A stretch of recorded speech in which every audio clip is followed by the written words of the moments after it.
we have to define certain things. First, I am defining an empty set has 0 elements. This is a definition. I am defining that an empty set is said to have 0 elements.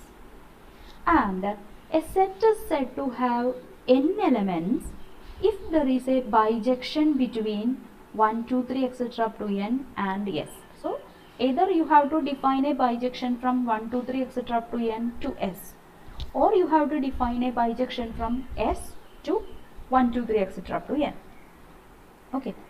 And a set is said to be finite if it is either it should be empty or it should contain n elements for some n element of natural numbers.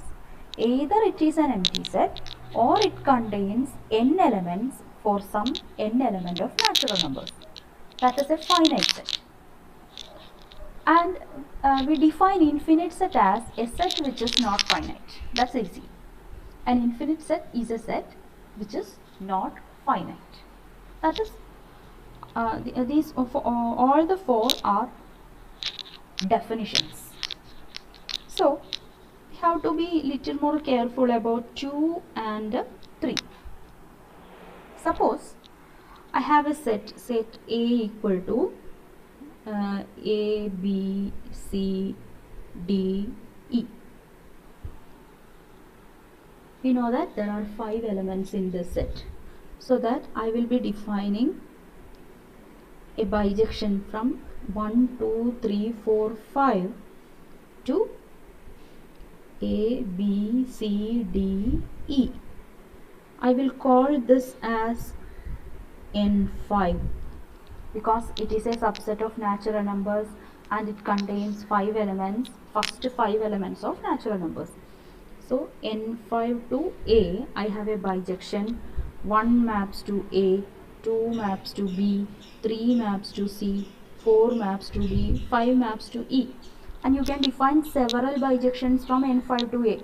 I am taking only one.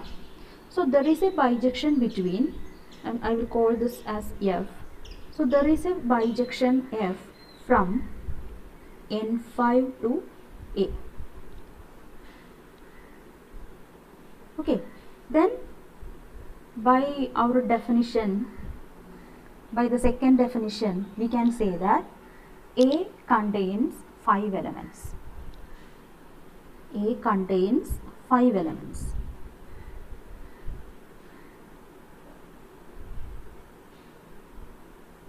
And also by the third definition, a set is said to be finite if it is either empty or contains n elements for some n element of natural numbers. So 5 is a natural number and A contains 5 elements, so A is finite.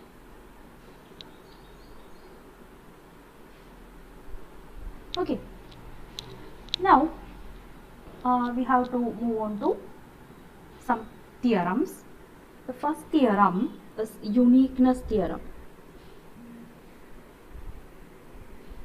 And this uniqueness theorem says that if S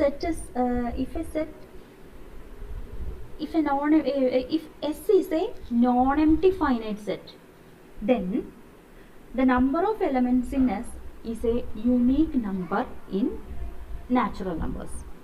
So S not equal to 5 is a finite set.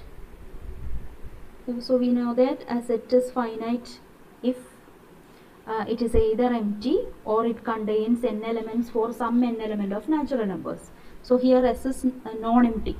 Therefore, S should contain n elements for some n element of natural numbers, and the theorem says that n is a unique number. The number of elements in S is a unique number in natural numbers.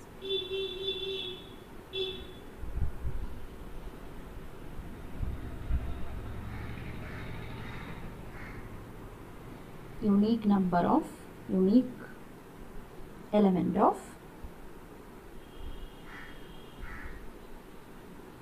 n. This is what uniqueness theorem says. And the next theorem is also a trivial one. You are very much familiar with that. This theorem says that set of all natural numbers is an infinite set,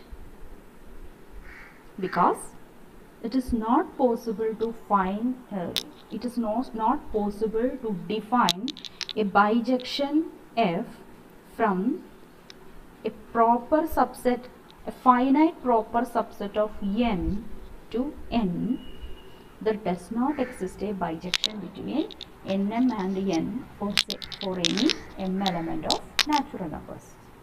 So set of all natural numbers is a finite set. This is what theorem 1.3.3 says.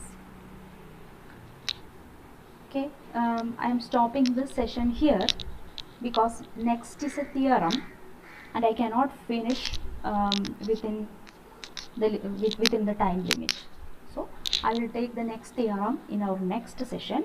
So study the definition for set contains n elements and definition for finite set carefully, so that this is the basis for the next year.